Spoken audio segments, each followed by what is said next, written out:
बिस्मिल्लाहिर्रहमानिर्रहीम, अस्सलाम वालेकुम। जी न्यूज़ पर आप देख रहे हैं आपस की बात और मैं हूं मुनीर फारूक। सबसे पहले भी जनाब बता दूं, ये मास्क है, इसका इस्तेमाल जारी रखिए। हर प्रोग्राम में कहता हूं, आज भी कहूंगा। प्रोग्राम के अंदर बाकायदा तौर पर आज हम बात करेंगे, आपने देख ही लिया, हुकूमत मज़ीद है कि शहबाज शरीफ साहब को मुल्क से नहीं जाने देना, चाहे उनका नाम PNIL में डालना पड़े, चाहे ब्लैक लिस्ट में दोबारा डालना पड़े, और अब ECL में डालने की तकरीबन तैयारी मुकम्मल हो चुकी है। आज ECL कमेटी ने तो रिकमेंड कर दिया, जाहिर बात है काबीना के सामने जाएगा तो वहां पर भी ठप्पा लग ही जाएगा। शहबाज शरीफ साहब को क्यों रोका जा रहा है और हुकूमत का क्या खतरा है कि अगर शहबाज शरीफ साहब बाहर गए तो वापस नहीं आएंगे, जबकि वो कह रहे हैं कि भाई मैं इलाज के लिए जा रहा हूँ, एक चेकअप के लिए जा रहा हूँ, वापस आऊँगा। पिछली दफ़ा गया था तब भी वापस आया था, लेकिन इस दफ़ा शहबाज शरीफ साहब को रोके जाने की वजह क्या है? कुछ ऐसी बातें हैं जिनका जिक्र वैसे नहीं हो रहा, लेकिन वो अपनी जगह मौजूद है। ये बात मैं क्यों कर रहा हूँ? इसलिए क्योंकि पहले बाज़गश्त थी, अफवाहें थी, सुना जा रहा था कि शहबाज शरीफ साहब के अंदर ये स्किल मौजूद है कि वो अपने मामलात को अच्छी तरह स्टिच अप कर सकते हैं, हालात बेहतर कर सकते हैं। लेकिन अब तो पाकिस्तान मुस्लिम लीग नून के अपने मुंह से बहुत कुछ निकल आता है, यानी तर्जुमानों के मुंह से बहुत कुछ निकल आता है। और अगर ये बात वाकई दुरुस्त है और अगर जुबैर उमर साहब इस क्लिप के अंदर, जो कि मैं आपको दिखाऊं, वाकई पार्टी की तर्जुमानी कर रहे थे, तो फिर तो कमाल हो गया। क्या कह रहे थे जुबैर उमर साहब? सुनिए। जुबैर साहब, सुलह हो गई? हम समझते हैं जी बिल्कुल सुलह हो गई है, और यही डर खौफ है जो आप बार बार पूछ रहे थे ना मेरे से कि जी ये कैसे गिरेंगे कैसे गिरेंगे।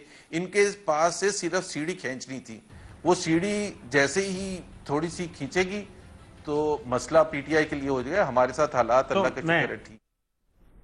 हमारे साथ मौजूद हैं डॉक्टर मुसद्दिक मलिक साहब, अच्छे मूड में, और पाकिस्तान मुस्लिम लीग नून की नुमाइंदगी कर रहे हैं। डॉक्टर साहब ने कुल भी हमें गुर बताया कि कैसे पता लगे कि उनका मूड अच्छा है। उस हवाले से भी बात करेंगे प्रोग्राम के आखिर में। हमारे साथ मौजूद हैं जनाब उस्मान डार साहब, किसी तारुफ के मोहताज नहीं, चमकता दमकता चेहरा है पाकिस्तान तहरीक इंसाफ का। और सरदार नवील कबूल साहब हमारे साथ मौजूद हैं, मरकज़ी रहनुमा पाकिस्तान पीपल्स पार्टी के। बहुत से अच्छे तबसरे देते हैं नवील कबूल साहब, एक ख़ास अंदाज में। हम उन्हें कोशिश करेंगे कि सेंसर को जहन में रखते हुए अब तबसरे और तजिए दें। बहरहाल मुसद्दिक मलिक साहब, को कि आप अच्छे मूड में हैं, और तो फिर आप अच्छे मूड के साथ मुस्कुराते हुए फिर आप मिठाई हमें खिलाएंगे या हम आपको खिलाएं? क्योंकि जुबैर साहब ने तो बता दिया कि आपकी सुलह हो गई और जहां आपने मामला दुरुस्त करने थे, माफ़ी तलाफ़ी करनी थी, सब हो गई। तो फिर क्या आप कहेंगे आज जलने वाले का मुंह काला? हाँ, जलने वाले का तो मुंह शदीद काला, लेकिन मेरी जुबैर साहब से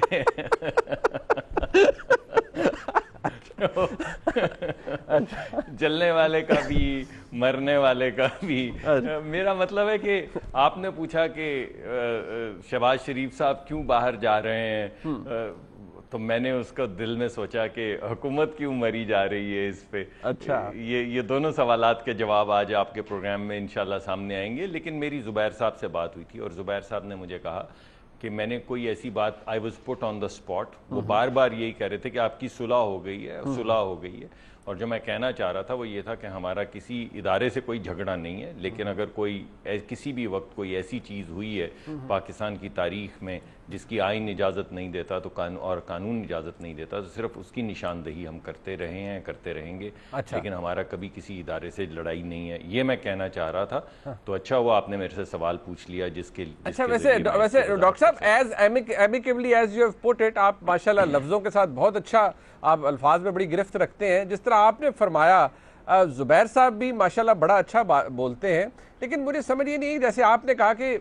हमारी तो किसी से लड़ाई थी नहीं, जुबैर साहब ने ये नहीं कहा। जुबैर साहब ने ये कहा कि हमारी सुलह हो गई है और इनको प्रॉब्लम भी यही है कि जब वो सीढ़ी खींचनी थी, अब जब सीढ़ी खींच जाएगी तो इनको मसाइल शुरू हो जाएंगे। जुबैर साहब एक्चुअली वेंट ऑन और उन्होंने एलैबोरेट किया कि सीढ़ी खींचनी थी हमने। जी, जुबैर साहब की मैंने वो पूरा इंटरव्यू तो नहीं देखा, लेकिन जैसे मैंने आपको बताया मेरी उनसे बिल्कुल सतही सी गुफ्तगू हुई, जिसकी वजह से मैं आपको ये तमाम जवाबात दे रहा हूँ।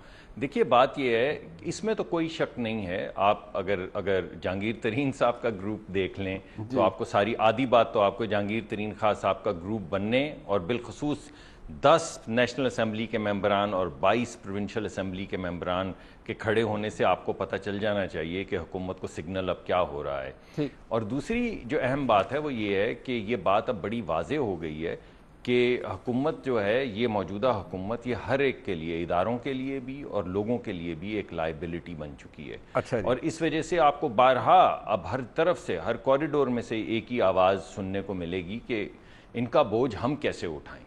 गरीब लोग भी यही कह रहे हैं, सियासी जमातें भी यही कह रही हैं, इदारे भी यही कह रहे हैं कि इनकी जो कारकर्दगी है उसका बोझ कौन उठा सकता है। लोग अगर भूख और मुफलिसी से मर रहे हों, ईद का महीना है, अभी रोज़ों का महीना गुजरा है, आप पूछिए उन लोगों से जो 20-25 हज़ार रुपए कमाते हैं कि उन्होंने रोज़े कैसे अपने बच्चों को रखवाएं, अपने बुजुर्गों को रखवाएं। बिल्कुल ठीक। पूछें उन्होंने गर्मियाँ आ गई हैं, गर्मियों में बिजली के बिल कैसे दिए हैं। तो जब एक हुकूमत लाइबिलिटी बन जाए और कोई रास्ता भी ना दिखाए आपको, रास्ता ये है कि मैं इसको नहीं छोड़ूंगा, मैं मर जाऊंगा, मैं इसको नहीं छोड़ूंगा, ये तो कोई रास्ता नहीं ना। लोग आपसे सवाल पूछते हैं गुर्बत का, अफलास का। अब वो जो कीचड़ है, अगर आज से 1-1.5 साल पहले अगर 100 क्रिटिसिज्म्स आते थे, उस 100 क्रिटिसिज्म में से जो 90 क्रिटिसिज्म आते थे सिर्फ हुकूमत को और 5-7 आते थे किसी इदारे को या सपोर्टर्स को, अब वो हालात बिल्कुल बदल चुके हैं। अब ये हुकूमत मुकम्मल लायबिलिटी बन चुकी है हर एक के लिए, चाहे वो कश्मीर का हवाला हो, चाहे वो फॉरेन पॉलिसी हो, चाहे वो मुआशी पॉलिसी हो। आप किस नज़र से देखें, यानी तो मैं ये समझता हूं कि वो जो सीडी वाली बात है जो जुबैर साहब ने कही है, वो ये लायबिलिटी का कॉन्सेप्ट है। अच्छा, और ये मैं समझता नहीं, ये मैं आपको बता रहा हूं कि ये हुकूमत अब लायबिलिटी बन चुकी है। इसीलिए वाले वक्तों के जुबैर साहब सर समझ रहे हैं कि जुबैर साहब को ये लग रहा है, इसीलिए फिर आपकी क्योंकि सुलह होगी, क्योंकि बकौल आपके जिस तरह आपने अभी एलैबोरेट करके बताया, ये हुकूमत वैसे ही एक लायबिलिटी बन चुकी है। मैं जरा सर अगर आप इजाजत दें, मैं जरा, हमारे भाई उस्मान डार साहब मौजूद हैं, वैसे तो वो बहुत कंफर्टेबल होते हैं, आपके साथ तो उनकी दोस्ती भी है, मुस्कुराते रहते हैं। डार साहब, शरीका दी गल बन गई है, मतलब इनका मामलात उधर दुरुस्त हो गए हैं और माफ़ी तलाफी हो गई है बकौल जुबैर साहब के, जिसको डॉक्टर मुसद्दिक मलिक साहब कह रहे हैं कि नहीं वो ऐसा नहीं था, ऐसे था जिस तरह उन्होंने तशरीह की। लेकिन अगर मैं जुबैर साहब की बात को ही सामने रखूं तो आपके लिए मसाइल होंगे, सीढ़ी खिंच जाएगी। उस्मान डार साहब की करोगे फिर? देखिए मुनीब, मैं समझता हूं कि डॉक्टर मुसद्दिक मलिक साहब और इनकी लीडरशिप और इनकी जमात ने कम से कम पार्टी से, नबील गबोल साहब की जमात से कुछ सीख ही ली है कि एक वक्त था जब ये सारी बातें करते थे तो PMLN वाले आपके सामने किस तरह बुलंदो बाला दावे करते थे, बिलखसूस मरियम नवाज साहिबा, और इनको ताने देते थे, जी आप सिलेक्टर्स के साथ मिल गए हैं, आज आप सिलेक्टेड हैं। जब मैं समझता हूँ कि पीपल्स पार्टी भी तब आयन और कानून की बालादस्ती की बात करती थी और पाकिस्तान मुस्लिम लीग नून इंतशार की सियासत की बात करती थी, इस्तीफों की बात करती थी, जमहूरियत को जीने लेने की बात करती थी। देखें डॉक्टर साहब बड़े भोले हैं मेरे भाई, एक तरफ कहते हैं जी हमारी लड़ाई नहीं थी और दूसरी तरफ खुद कंफर्म कर रहे हैं जुबैर साहब के सुलह हो गई। तो मुनीब, सुलह वहीं होती है जहां लड़ाई हुई हो, तो ये तो क्या बात हुई जी कि लड़ाई नहीं थी तो फिर सुलह हो गई।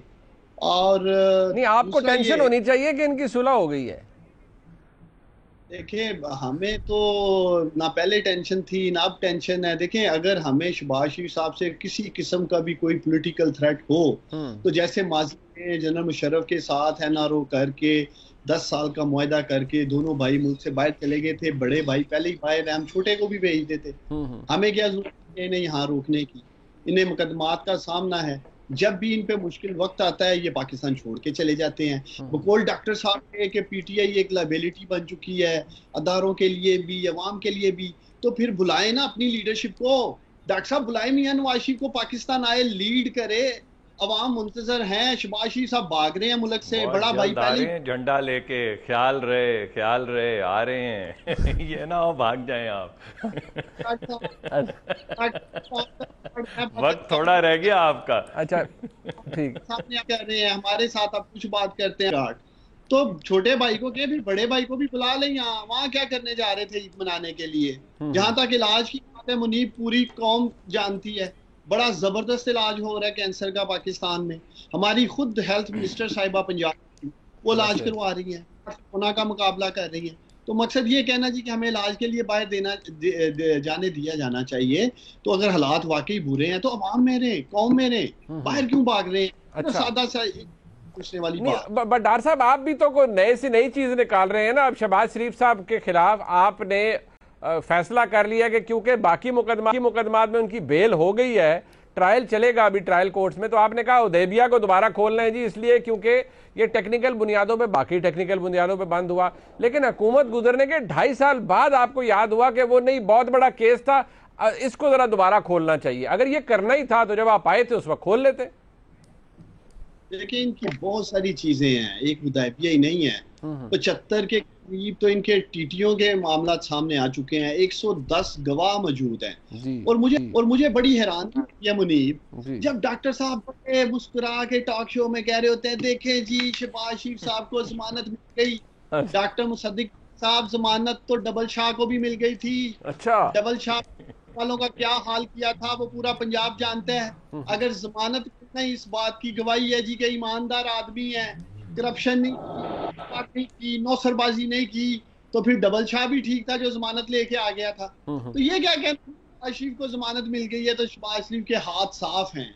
अगर शहबाज शरीफ साहब के हाथ साफ हैं तो सलमान शहबाज क्यों नहीं वापस आ रहे, अली क्यों नहीं वापस आ रहे, उसके बाद ये असाक डार साहब क्यों नहीं वापस आ रहे। देखिए मुनीब, इनके पूरे खानदान की तारीख कौम के सामने।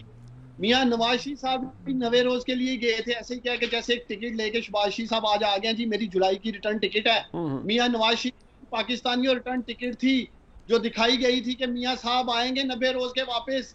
18 माह गुजर चुके हैं और पाकिस्तानी कौम मुंतजर है, हुकूमत मुंतजर, पाकिस्तान की अदालतें अदारे मुंतजर है कि कब मियां नवाज शरीफ वापस आएंगे, लेकिन वो नहीं आए। ठीक है, अच्छा ठीक, ये वही छोटे भाई हैं जिन्होंने गारंटी दी थी। बिल्कुल ठीक है, वो मैं मलिक साहब से बिल्कुल पूछता हूं, आप बिल्कुल खातिर जमा रखिए।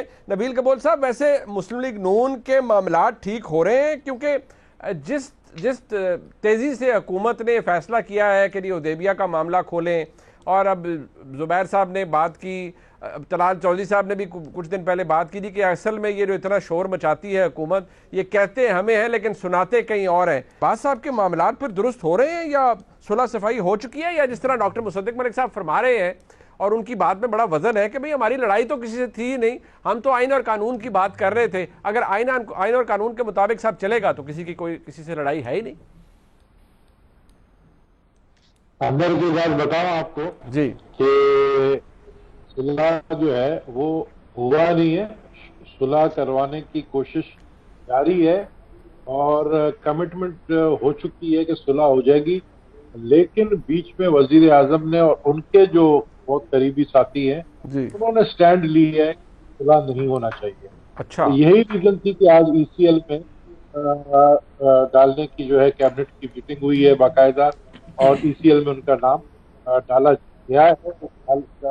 कल तक ये ईद के बाद जो है डाल दिया जाएगा। उनको जाने नहीं दे रहे हैं, इमरान खान ने अपने आना का मसला बना दिया है। और जहां तक अगर आप कहते हैं कि जिन लोगों की आप सुलह की बात कर रहे हैं, उनके साथ सुलह जो है सिर्फ बीच में एक ही शख्स है जो कोशिश कर रहा है, वो जुबैर साहब है। अच्छा। और जुबैर साहब और मुस्लिम इसी तरीके से दो अलग अलग सोच के मालिक है, और इसी तरीके से मुस्लिम लीग नून के अंदर भी दो अलग सोच के लोग जो है वो पार्टी लीडरशिप के अंदर है। तो ये सूरत हाल जो है ये मुस्लिम लीग के लिए कोई आसान सूरत हाल नहीं है कि इस हालत में अगर शहबाज शरीफ जो कि जेन्युइनली जाकर वापस आना चाहते हैं, क्योंकि जब सुलह हो जाती है, जब आगे कोई खतरा नहीं होता है, तो वो सियासत करने के लिए आगे आएंगे, और नो डाउट नजर आ रहा है कि फ्यूचर में वो अहम किरदार अदा भी करेंगे शहबाज शरीफ साहब। लेकिन बात यह है कि ये सुलह के ऊपर स्टैंप जो है ना वो अभी तक लगा नहीं। अच्छा। जब तक स्टैंप नहीं लगेगा मैं नहीं बता सकता हूं कि सुलह हो चुकी है। कोशिश जारी है। इमरान खान ने स्टैंड ले लिया, और हो सकता है इमरान खान इस बात पे नाराज होकर कोई बड़ा कदम ना उठा। नहीं, बट क्या आपके नजदीक शहबाज शरीफ साहब वाकई कुछ एक तो होता है ना कि जैसे आपने कहा अना का मसला, एक तो वैसे अगर जिस तरह इमरान खान साहब ने फरमाया, प्राइम मिनिस्टर साहब ने, कि मैं शरीफ फैमिली को NRO नहीं दूंगा या मैंने नहीं छोड़ूंगा, एक तो वो मसला है। एक ये कि क्या वाकई शहबाज शरीफ के साहब के अंदर कोई ये पोटेंशियल है कि वो कोई बहुत बड़ा कोई सियासी फायदा उठा सकते हैं आने वाले वक्त के अंदर? क्या ये जेन्युइन थ्रेट है या महज इमरान खान साहब की अना है जो आड़े आ रही? मैं आपको एक बात बताऊं कि हमारी हुकूमत हमारी पाकिस्तान के अंदर हुकूमत में मोस्टली 70-80% 90% वो आते हैं, उनको लाया जाता है जो कि जिनको समझा जाता है कि वो वीक कैंडिडेट होंगे, वीक शख्सियत होंगे एज प्राइम मिनिस्टर। पब्लिक में पब्लिक का सपोर्ट उनको नहीं होता है। मैं यही कहूँगा 90%। ऐसे लीडर्स आए हैं जो प्राइम मिनिस्टर भी बने, इसमें शौकत अजीज भी बना है, जमाली साहब भी बने हैं, इसी तरीके से लंबी एक लिस्ट है। इमरान खान का नाम ले लें, सरदार ऐसे लोग हैं। इमरान खान मलिक साहब को मैं खुश कर लेता हूँ, इमरान खान ले लें। तो स्पोर्ट्समैन आदमी है, लिविंग लेजेंड, आप उन्हें कमजोर कह रहे हैं मलिक साहब? सर मैंने तो दिल लगी की। हाँ नहीं सर, आप ऐसी दिल लगी ना किया करें। डार साहब हैं वो भाई हमारे गुस्से में आ जाएंगे, उन्होंने सियालकोट से पहुंच जाना है आपके पास। देखिए इमरान खान वो लीडर है। एक मिनट मुझे बोल भाई देना। अल्हम्दुलिल्लाह उस्मान डार ने सियालकोट में 1,15,000 वोट लिए, तो वो सियालकोट के अजीम लोगों ने इमरान खान को दिए थे। इमरान खान पे लोग जीतते हैं डॉक्टर साहब। ये 3-4 जो नाम लिए हैं ना मेरे भाई कबोल ने, ये तो अपने हल्के ना जीत सके। जिस तरह ये बता रहे हैं जी के अपना जमाली साहब का नाम लिया है इन्होंने और शौकत अजीज साहब, ये तो सारे आपको पता है कैसे अमीन किरदार थे। तो अल्हम्दुलिल्लाह अगर मेरे लीडर की बात कर रहे हैं तो मेरे लीडर की टिकट पे और मेरे लीडर के नाम पे वोट डालता है। लोग जीत के पार्लियामेंट में पहुंचे हैं। अच्छा आप टिकट पंजाब से मुस्लिम लीग नून का आने वाले आप लिख, मैं बता रहा हूँ आप। अच्छा एक मुझे यहाँ पर ब्रेक लेनी है, मैं वापस आता हूँ। मलिक साहब, गबोल साहब के कहने का मकसद है कि ख्वाजा आसिफ पीटीआई से इलेक्शन लड़ेगा और उस्मान डार पीएमएल से लड़ेगा शायद। ये होता हुआ नजर नहीं आ रहा है। एक ब्रेक ले रही है, डॉक्टर साहब के पास आ रहा हूँ। एक ब्रेक दिएगा।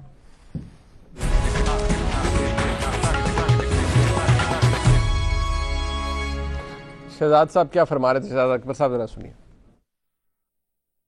कोई भी केस चाहे वो बंद हो चुका हो, अगर उसमें न्यू फाउंड एविडेंस हो, यानी कि कोई ऐसी शहादत या चीज़ सामने आए जो पहले केस या रेफरेंस का हिस्सा नहीं था, तो ये तो इस केस से हट के भी एक ये मुसम्मा हकीकत है, कानून है कि वो नया केस खुल सकता है। मुस्लिम लीग नून आपको पता है कि गुमराह करने का नैरेटिव बुनने में माहिर हो चुकी है पिछले कुछ सालों से। अच्छा, वो ये नैरेटिव बिल्ड कर रहे हैं कि जैसे हुदैबिया पेपर मिल के केस में इनकी बर्रियत हो गई थी। ये बात दुरुस्त नहीं है, इनकी बर्रियत नहीं हुई उस केस में। बरी आप केस में तब होते हैं कि ट्रायल चले, मुकदमा चले, शहादतें पेश हों, फिर आपकी बर्रियत होती है। ये केस कभी इसने did not see a day in court, इसके शवाहिद पेश नहीं हुए, कभी कोर्ट में नहीं चला। मुसद्दिक मलिक साहब, ये ना केस चला था, ये टेक्निकल बुनियादों पे बंद हुआ। शहबाज शरीफ साहब के मामलात हैं, केस खोल रहे हैं। शहबाज शरीफ साहब गारंटोर थे। मियां नवाज शरीफ साहब की वापसी के लिए मियां साहब भी वापस नहीं आए। और उस्मान डार साहब देखिए वो कह रहे हैं कि ये मामलात को हमें कोई डर नहीं है शहबाज शरीफ साहब से, जेन्युइन मामलात हैं, केसेस हैं। और शहजाद अकबर साहब ने भी बताया कि शहबाज शरीफ साहब का बाहर जाना उनके मुकदमात को इल्तवा में डाल सकता है, इसलिए हुकूमत ने ये डिसीजन लिया है कि उनका नाम ECL में काबीना की मंजूरी के बाद डाल दिया जाएगा। मुनीब साहब, आप वकील भी है ना इसके अलावा? वैसे तो आप अहले दानिश और अहले खिर्द और अहले कलम और ना जाने किस चीज के अहल हैं, लेकिन साथ में वकील भी हैं, राइट? जी। मेरे पता नहीं क्या आ रहा है मेरी तरफ। नहीं कुछ नहीं आ रहा। अच्छा देखिए, बात यह है कि हुदैबिया का जो केस है ये पहले हाई कोर्ट में गया जी। हाई कोर्ट के अंदर ये फैसला किया गया कि ये केस आगे नहीं चल सकता और इसको ख़त्म कर दिया जाए, क्वाश कर दिया जाए। हाँ, रेफरी इस हाई कोर्ट के फैसले के खिलाफ जी, इस हाई कोर्ट के फैसले के खिलाफ ये फैसला फिर सुप्रीम कोर्ट में हुकूमत ने अपील की, नैब ने अपील की, 3 साल बाद सुप्रीम कोर्ट में गया। और जी हाँ, और सुप्रीम कोर्ट ने ये फैसला किया कि ये मुकदमा जो है ना सिर्फ दोबारा खुल नहीं सकता बल्कि इसको खारिज भी किया जाए, इसको क्वाश किया जाए। हाँ, टाइम बार्ड। सुप्रीम कोर्ट के जी, सुप्रीम कोर्ट के नहीं, टाइम बार्ड नहीं था जी, सिर्फ टाइम बार्ड की बुनियाद पे नहीं था, उन्होंने ये फैसला किया। सुप्रीम कोर्ट के 3 रुकनी फुल, वो मैं गुजारिश इसमें अर्ज कर लूँ, 3 रुकनी बेंच था जी, बिल्कुल काजी फायजीसा साहब उसके अंदर थे और 2 मौजूद और जज साहिबान थे। जो इसकी प्रोसीडिंग्स थी वो मैंने गौर पढ़ी और जो इसका उस वक्त ऑर्डर शीट थी वो भी देखा। ये भी दुरुस्त बात है कि 2018 में फिर इसके खिलाफ रिव्यू भी फाइल हुआ था, रिव्यू भी रिजेक्ट हो गया था और अदालत ने बार बार बात पूछी थी कि आप किस बुनियाद पर इस केस को खोलना चाहते हैं दोबारा, किस बुनियाद। ये बार बार एक ही सवाल था जो नैब से पूछा जाता था और नैब ने वहाँ पर एक जगह ये प्ली ली कि जी हम इसहाक डार साहब का कन्फेशनल स्टेटमेंट है, उन्होंने कहा उसका आपने रिकॉर्ड का हिस्सा नहीं बनाया, और अगर इसहाक डार का कन्फेशनल स्टेटमेंट आप निकाल दें तो वो एक्यूज्ड बन जाते हैं। अदालत ने मुतअद्दिद सवाल पूछे थे नैब से, जिनका नैब ने कोई सेटिस्फैक्ट्री आंसर नहीं दिया था। यहां तक कि ट्रायल से मुतालिक भी सवाल पूछा था, उसका जवाब भी नैब नहीं दे पाई थी। लेकिन उसके अलावा फिर आपको याद होगा कि उससे पहले जब ये पैनामा शुरू हो चुका हुआ था, तो वो आपको बक्से याद है ना जो लेकर जाए जाते थे, जिसमें नया एविडेंस था। वो तमाम जिस चीज़ को नया एविडेंस कह रहे हैं, वो तमाम नया एविडेंस जो है वो अदालत को बताया गया कि ये नया एविडेंस है जिसकी बुनियाद के ऊपर हम चाहते हैं कि ये ट्रायल चले। अब एक फैसला है जो हाई कोर्ट ने कहा कि नहीं चल सकता केस, उसके बाद सुप्रीम कोर्ट के बेंच ने कहा, 3 रुकनी बेंच ने कहा कि नहीं चल सकता ये केस। उसके बाद रिव्यू के अंदर जो फाइनल आपकी अपील होती है एक तरह से, उसमें सुप्रीम कोर्ट ने कहा कि ये केस आगे नहीं चल सकता। अब इन तमाम अदालतों को ऑब्वियसली वो तकनीकी अवामिल जो पीटीआई को समझ है, वो तकनीकी अवामिल जिनके तहत किसी की गाड़ी में से 35 किलो हेरोइन निकल आती है, किसी को मौत की काल कोठरी में डाल दिया जाता है, किसी कोई 2-2.5 साल के बाद सुप्रीम कोर्ट से फैसला आता है कि जनाब हमें तो ये पता चला है कि नैब जो है उसको पॉलिटिकल मुनीवरिंग के लिए इस्तेमाल किया जा रहा है, या आप एहसन इकबाल साहब की फैसला पढ़ लें या शाहिद खाकान अब्बासी साहब का फैसला पढ़ लें, आप कोई फैसला उठा के हाई कोर्ट का और सुप्रीम कोर्ट का पढ़ लें, वो तमाम चीज़ें जो हाई कोर्ट को भी समझ नहीं आती और सुप्रीम कोर्ट को भी नहीं समझ आती, वो हमारे जो बैरिस्टर साहब हैं शहजाद अकबर साहब, सिर्फ उनको समझ आती हैं। और वो आते हैं और फिर वो दिखाते हैं, बड़ी आहिस्ता आहिस्ता स्क्रीन चल रही होती है जिसके ऊपर वो बड़ी बड़ी लकीरें और हाईलाइट हुआ होता है, इतने 1000 करोड़ अरब, फिर नीचे थोड़ी देर के बाद आता है इतने 1000 करोड़ अरब, फिर पता चलता है कि इतने 1000, यानी जितने 1000 करोड़ अरब पाकिस्तान में हैं ही नहीं, जितने 1000 करोड़ अरब का पाकिस्तान का बजट भी नहीं है, उतने वो इल्जामात एक एक शख्स पे लगा रहे होते हैं, दायरे लगा के, और फिर चलवाते हैं उसको आहिस्ता आहिस्ता। आप मुझे बताएं, ये तमाम शवाहिद हाई कोर्ट को नहीं दिखे? मुझे बताइए ये सुप्रीम कोर्ट को नहीं दिखे? मुझे बताइए सुप्रीम कोर्ट के रिव्यू में ये सामने नहीं आए? तो अब जब शहबाज साहब बाहर जा रहे थे तो all of a sudden high court का पुराना फैसला छोड़ दें, सुप्रीम कोर्ट का पुराना फैसला छोड़ दें, सुप्रीम कोर्ट के रिव्यू का फैसला छोड़ दें, हाई कोर्ट का ये फैसला जिसमें उन्होंने लिखा है कि आप इस वक्त ईसीएल पे नहीं हैं, मगर ईसीएल के अलावा भी अगर किसी लिस्ट पे हैं तो उस लिस्ट के आपको नहीं रोका जाए और आपको इतने अरसे के लिए जाने दिया जाए ताकि आपने जिन डॉक्टरान को दिखाना है दिखाकर आ जाएं। तो हुकूमत बेसिकली बुनियादी तौर पे कह रही है कि ये तमाम फैसले जो हाई कोर्ट और सुप्रीम कोर्ट करती है, जो भी इनका मामला है, ये उससे मावरा है, ये उससे ऊपर है, ये इंसाफ वही है जो इमरान साहब को समझ आए, इमरान खान साहब। बट मलिक साहब वही इंसाफ है अगर मैं अर्ज कर सकूं, अगर जो हुकूमत का आर्गुमेंट है वो ये है कि जो हुदैबिया है, और ये फैक्ट भी है कि जो इवन हाई कोर्ट का डिसीजन है उस पर भी जो मामला रेफरी जज को गया था वो री इन्वेस्टिगेशन के ऊपर गया था कि क्या इसकी री इन्वेस्टिगेशन होनी चाहिए। रेफरी जज ने कहा था नहीं होनी चाहिए, फाइन, वो फैसला मौजूद है, आपने दुरुस्त कहा, और उस फैसले को एंडोर्स किया सुप्रीम कोर्ट ने क्योंकि वो अपील में इतना टाइम डिले आ गया था। लेकिन हुकूमत ये कहती थी क्योंकि इस केस का, इस मामले का एक दिन भी ट्रायल हुआ ही नहीं, ना एक्यूज्ड को बुलाया, ना समन हुए, ना कोई ट्रायल कोर्ट में गया, इसलिए हमने इसकी दोबारा री इन्वेस्टिगेशन करनी है और हमारे पास ये इख्तियार है, नया एविडेंस मौजूद है, अब एफआईए करेगा, तो उसको रोका तो नहीं जा सकता।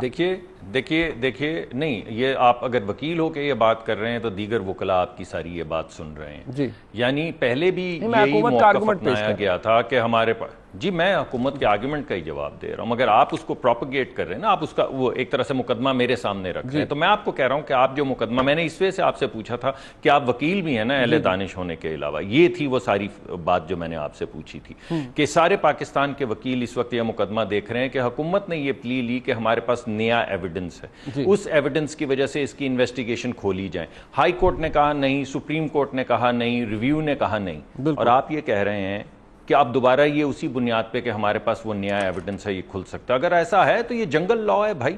अगर हेरोइन गाड़ी में से निकल सकती है जिसकी सजा मौत है, अगर prime minister of Pakistan x को पकड़ के आप डाल सकते हैं मौत की काल कोठरी में बिल्कुल बगैर किसी कानून के, बगैर किसी इवन जेल्स के रूल्स के, अगर आप ये सब कुछ कर सकते हैं तो आपको पहले लोगों को फांसी लगानी चाहिए। आप ट्रायल क्यों करते हैं? छोड़ें सुप्रीम कोर्ट को, हाई कोर्ट को, मतलब ये जिस तरह की आप ठीक, आप फांसियां लगाएं लोगों ठीक को और छोड़ दें। ठीक, ना आपने हाई कोर्ट की बात माननी है ना सुप्रीम कोर्ट की माननी है, तो फिर आप छोड़ दें इन तमाम बातों को। ये गुफ्तगू जो है ये लेम है। मलिक साहब ये आज सुबह जो प्राइम मिनिस्टर ने कहा है कि मैं मर जाऊंगा इनको नहीं छोड़ूंगा, ये इंसाफ के तकाजे हैं।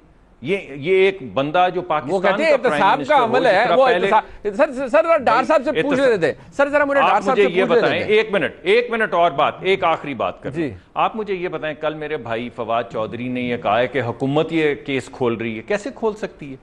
एक वफाकी वजीर आके नैब वो खुद भी वकील है डार साहब, अपना फवाद चौधरी साहब, वो खुद भी वकील है बड़े। तो फिर मैं ये कहूंगा कि सुभान रब्बी अल्लाह अल्लाह अकबर। अच्छा, अब डार साहब ये जो जिसको मुसद्दिक मलिक साहब जंगल का कानून कह रहे हैं, ये तो फिर देखिए टेबल टर्न हो जाते हैं। कल आप लोग अगर हुकूमत में ना हुए तो यही मामला फिर आपको अच्छा लगेगा यार किसी को पकड़ लो, किसी को उठा लो, केस साबित होता है नहीं, कोई साल जेल में रह रहा है, कोई 1.5 साल जेल में रह रहा है।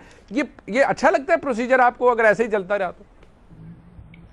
मुनीब, वैसे डॉक्टर मुसद्दिक मलिक मेरे भाई वो वाहिद डॉक्टर हैं जो वक्त शरीफ फैमिली के मुकदमात के लिए काला कोट पहन के दफा में बैठ जाते हैं और पूरा एक दायर वाला उनके अंदर। मेरे से आप सवाल पूछते हैं बुला के प्रोग्राम में, फिर आप मेरा दिफा भी नहीं करते। मेरा दिफा करें, आप बताएं इनको कि आपने मेरे से सवाल पूछे हैं।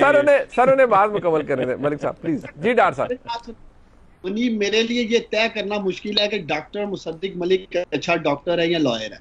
वकील भी ये देखे कैसी शिकें निकाल रहे हैं कि किसी तरीके में ऐसी शिकें कौम के सामने रखूं कि शहबाज शरीफ ने वाकई ही कोई लूट मार नहीं की है। अच्छा। देखें, आपने हाथ हौला रखा है ये कह के कि टेक्निकल ग्राउंड्स पे उड़ गया था। जनरल मुशर्रफ से पाकिस्तानियों जो NRO मिला शरीफ खानदान को, ये उसका हिस्सा था। इसीलिए उस नैब के चेयरमैन कमर जमान साहब ने क्यों नहीं 3 माह के अंदर सुप्रीम कोर्ट में अपील की। सादा सा सवाल पूछ लेते हैं, छोड़ें लंबी चौड़ी बहस।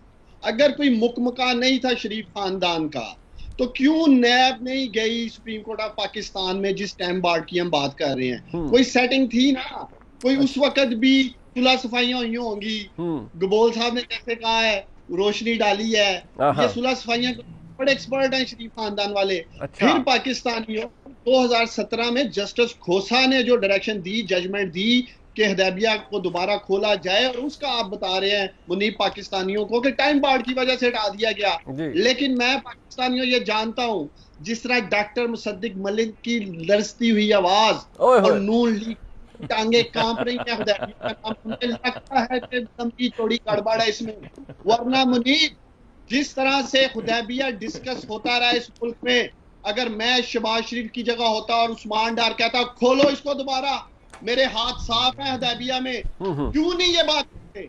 अगर इन्होंने करप्शन नहीं की, मनी लॉन्ड्रिंग नहीं की, 164 का वादा माफ का गवाह उसका साइड पे रखें, इसका साग डार का काजी फैमिली को साइड पे रखें, शहबाज शरीफ आगे आए, शहबाज शरीफ इस कौम को कि हाँ मैं अपने आप को पेश करता हूँ हदैबिया के लिए, खोले मेरे हाथ साफ है, फिर मैं मानू कि कोई करप्शन नहीं हुई। बात क्यों रहे हैं, क्यों पीछे छुप रहे हैं कि जी ये जजमेंट आ गई थी अब ये कर नहीं सकते? देखें, आपका फौजदारी कानून कहता है जब आपके पास ये सुप्रीम कोर्ट की जजमेंट की बात कर रहे हैं। कंटेम्प्ट में ना पकड़े जाइएगा आप दोनों। नहीं, मैं कुछ नहीं कह रहा, डार साहब जज भी देखते हैं आप, जज भी देखते हैं आपके प्रोग्राम। वो हम तो ये कह रहे हैं एविडेंस आ गया भाई, हम तो आपसे कानून सिविल डर गए हैं, भागे ना, पैर जमीन पे लगाए आप डार साहब, भागे ना जजों का नाम सुन के। अच्छा। ये ना वो डिस्क्वालीफाई हो जाए। मैं तो आपके सामने सिविल और फौजदारी मुकदमात का फर्क रख रहा हूँ। बिल्कुल मैं कौन सा कह रहा हूँ लोहे के चने हैं चुबाने की कोशिश ना करो। मैं कौन सा कह रहा हूँ आपकी फैमिली के लिए घेरा तंग कर देंगे। ये तो मुस्लिम लीग नून वाले हमारे काबिल एहतराम जजेस को थ्रेट करते थे, सफात पड़े नहीं जा रहे। ये कौन कहता था डॉक्टर साहब? उस्मान डार नहीं कहता, पीटीआई नहीं कहती थी भाई। हमारे लोग तो आपने डिस्क्वालीफाई करवाए, अब आपकी बारी ना। डार साहब इन्होंने सबक सीख लिया है, इनकी 2 बंदे डिस्क्वालीफाई हुए हैं, नायल हुए हैं, इन्होंने सबक सीख लिया। अब डार हमारे तीसरा भी आज हो जाएगा ना, डार साहब हमारे दोस्त हैं, ये भी लगता है गए। नहीं डार साहब कुछ नहीं हो रहा। डार को कुछ नहीं हो रहा। एक ब्रेक जी, मैं नबील कबूल साहब के पास आऊंगा, हमारे साथ रहिएगा, और डार साहब भी और मुसद्दिक मलिक साहब हमारे साथ है।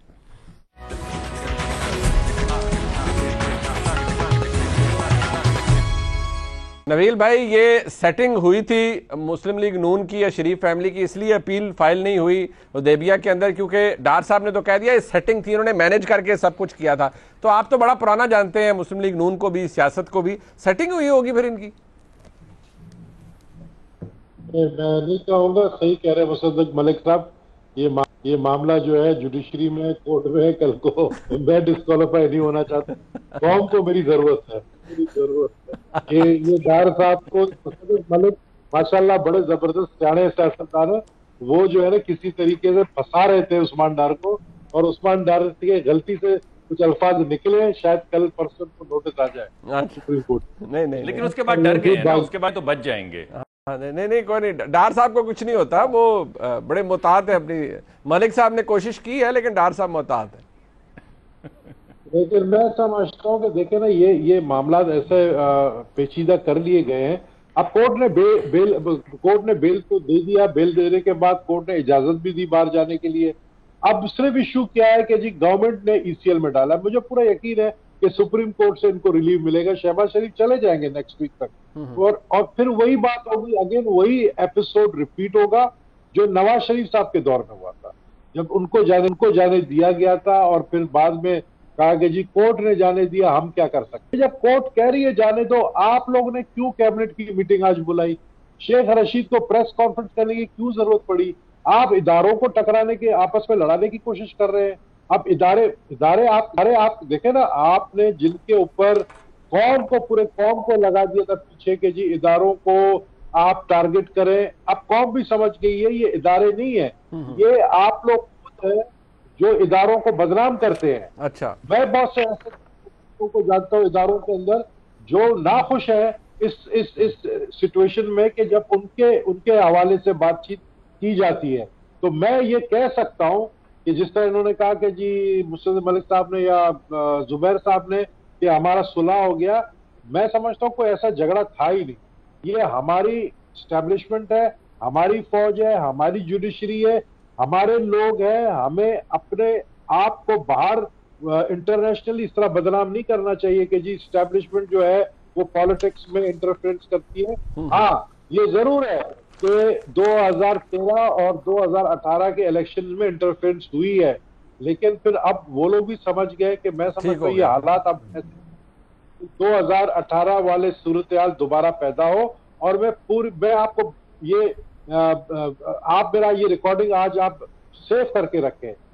ये 2021 के एंड में इमरान खान खुद असेंबली तोड़ेगा और खुद मिड टर्म इलेक्शन का ऐलान करेगा। अच्छा, जिस तरह जरदारी साहब कहते हैं ये अपने वजन से खुद गिरेंगे।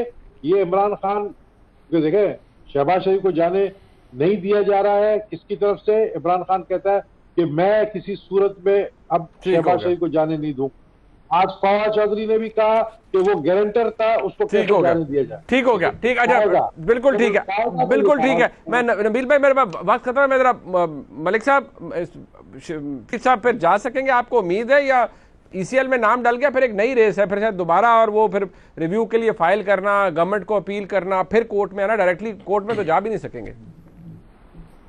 जी, हमें कोई इतना फ़र्क नहीं पड़ता है। शहबाज साहब अदालत के पास गए थे, अदालत ने उनको रिलीफ दिया, हुकूमत ने वो रिलीफ रद्दी की कोर्ट टोकरी में फेंक दिया। भाई ये है हकीकत।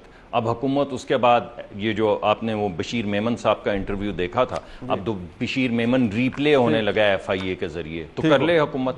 यानी एक बशीर मेमन होगा जिसको ये हटाएंगे, दूसरा वो होगा जिसको फिर अदालत भुगतेगी, जब ये वो अदालत को भुगतेंगे FIA के हेड, जब ये हुकूमत जाएगी। तो हुकूमत का जो डिसरिगार्ड है तमाम इदारों के लिए, आप कश्मीर की पॉलिसी देख लें, आप जरा देखें हुकूमत क्या कर रही है। आप ये तमाम सफारतखानों को, सफारत हमारे जो सफीर हैं उनके मुतालिक जो जबान इस्तेमाल की है वजीर आजम ने, वो देखिए हैं किसके हक में। यानी ये कौन सी एक ऐसी चीज है जो माफिया नहीं है, चोर नहीं है, माँ सिवा 4-5 लोगों के जो 5 मुरब्बा गज के अंदर रहते हैं मिनिस्टर्स ऑनक्लेव में या प्राइम मिनिस्टर के दफ्तर के इर्द गिर्द, उसके अलावा सब चोर हैं। सफ़ीर भी चोर हैं, पाकिस्तान की फॉरेन मिनिस्ट्री भी चोर है, पाकिस्तान की ऑपोजिशन भी चोर है, पाकिस्तान की चीनी वाले भी चोर हैं, आटे वाले भी चोर हैं, दवाइयों वाले भी चोर हैं, अस्पताल वाले भी चोर हैं, स्कूल वाले भी चोर हैं। बस ये एक मदीना की रियासत 5, 10, 15 जो हैं वो लोग, बाकी सब चोर हैं सर। ठीक है। अच्छा, डार साहब से मैं कंक्लूडिंग, डार साहब बहुत बड़ी चार्जशीट है, लेकिन वो कहते हैं आपका तरीकाकार यही है, आपने हर एक को बुरा कहना होता है, चाहे कोई हुकूमत में है नहीं है, चाहे कोई ऑपोजिशन में है या इदारों में है। देखिए मुनीब, आशिफ साहब को पाकिस्तान से जाने दें, मरियम नवाज साहिबा को जाने दें, यही डॉक्टर साहब बैठ के तारीफों के पुल बांध रहे होंगे, यही कह रहे होंगे सब। मरियम नवाज नहीं जा रही, किसी भूल में ना रहना। अगला इलेक्शन क्या। देखिए मुनीब, मेरे भी जज्बात मचलते हैं जब डॉक्टर साहब मनों के हिसाब से झूठ बोल रहे होते हैं और ऐसे गलत बयान दे रहे होते हैं। मेरा दिल करता है मैं भी जवाब दूं। अभी देखे ना, हजम नहीं हुआ पाकिस्तानी, क्योंकि मैंने सच बोला है। अच्छा। इसके डॉक्टर साहब भी खड़े हैं। अच्छा। मैं आपको बताता हूँ, मैंने तो दरखास्त की है कि मरियम साहिबा यही है। अच्छा। आप बिल्कुल एकदम परेशानी हो गए। अच्छा नहीं सर, वो स्काइप पे उनकी बात हो जाए। जी डॉक्टर साहब। अच्छा। देखिए हम तो कह रहे हैं कि मरियम नवाज के साथ साथ मियां शहबाज शरीफ भी आ रहे हैं, उनको कहे कि जल्दी है भागने की, उनको भी बोले यहाँ ही रहे, अपनी भतीजी वो भी यही है पाकिस्तान में। माना कि आप लोगों ने पैसे की लूटमार की, पाउंड बनाए, वही पाउंड आप लंदन के डॉक्टर्स पे लगा रहे हैं। भाई पाकिस्तान के डॉक्टर्स का क्या बिगाड़ा है, बड़े बड़े काबल डॉक्टर। वक्त खत्म हो गया है, आपने आज का प्रोग्राम देखा, इसका फीडबैक जरूर दीजिएगा। आप सबको हमारी तरफ से, जियो न्यूज़ की तरफ से ईद मुबारक। खुदा हाफिज।